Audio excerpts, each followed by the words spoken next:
పుట్టినరోజు సందర్భంగా candles ఊదుతుంటారు, cakes cut చేస్తుంటారు.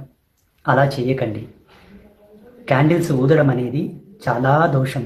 ఎలా అంటే వెలిగే అగ్నిని ఆర్పుతున్నట్టు. దానికి సంకేతమైన పర్యాయ పదం ఏంటంటే నీ అగ్నిని నువ్వు ఆర్పుకుంటున్నట్టు, 10 మంది ముందు నీ జ్యోతిని నువ్వు ఆర్పుకుంటున్నట్టు సంకేతం.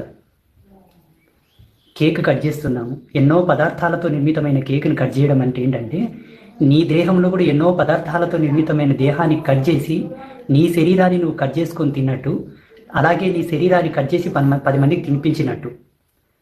నీ శరీరము భౌతికము, అక్కడ వెలిగే జ్యోతి నీ ఆత్మ. దేహ స్వరూపకంగా కేక్ అవుతుంది, వెలిగే ఆత్మస్వరూపకంగా క్యాండిల్ అవుతుంది. ఆత్మని ఆర్పేస్తున్నావు, శరీరాన్ని కట్ చేసి 10 మందికి పంచుతున్నావు. ఇది మంచి పద్ధతి కాదు. ఇది పాశ్చాత్యమైన సంస్కృతి. వాళ్ళ జ్ఞానం గురించి మనం చెప్పుకోవాల్సిన అవసరం లేదు. పశువుల కన్నా హీనమైనటువంటి సంస్కృతి వాళ్ళ సంస్కృతి. వాళ్ళ జీవన విధానం వేరు, వాళ్ళ జీవన శైలి వేరు, అక్కడ ఉన్నటువంటి వాతావరణ స్థితిగతులు వేరు. వాళ్ళకి ఎంత తెలుసో, వాళ్ళకి ఎంత తోస్తుందో వాళ్ళంతే ఆచరిస్తారు. వాళ్ళని చూసి మనం చేసుకోవడం ఏంటి చెప్పండి?